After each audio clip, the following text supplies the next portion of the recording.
继续咱要来看，伫印度首都的新德里，遐个空气品质最近是真歹，而且规个是雾蒙蒙。十八有真侪所在空气品质的指数破纪录，超过标准的17倍，而且有几个所在受到污染严重的程度，是比世界卫生组织建议的安全标准超过50倍。当地毋但是宣布停课，交通甲飞轮机抓嘛，因为能见度上歹来受到影响。 印度首都新德里28被形容是世界末日，毒气室因为空气污染达到严重异常水准，中昼12点半左右，空气品质指数升悬到破纪录1743，比应接受水准100空气超标17倍外。当局宣布停课，陆空交通也因为能见度上歹受影响。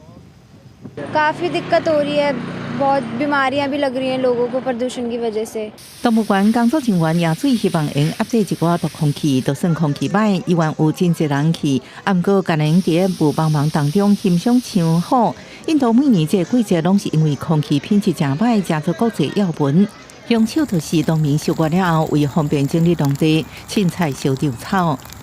दोपहर के टाइम तो बहुत ही ज़्यादा प्रदूषण हो जाता है, आँखों में जलन भी होती है, सांस लेने में थोड़ी सी दिक्कत आती है। 工业的防介绍头头发现，也甲污染有关系，和空气品质最近几礼拜愈来愈严重。就算当局推出限制车进入、停止建筑时间，建议伫厝上班，呼吁老人囡仔、慢性病患者尽量避免外出等措施，不过一直无有效解决问题。批评人士认为，政府应该提出长期解决方案，毋是伫污染已经扩大才启用各种规范。官员指责执政的印度人民党毫无作为，过去5年来空污问题愈来 严重，所不采取措施阻止农民烧掉草。 बच्चे सांस नहीं ले पा रहे हैं छोटे छोटे बच्चों को सांस लेने के लिए स्टेरॉइड्स की जरूरत पड़ रही है इनहेलर की जरूरत पड़ रही है 根据真济研究估算，每年有超过100万印度人是伫甲污染有关系疾病。公司新闻，恩文林朋友。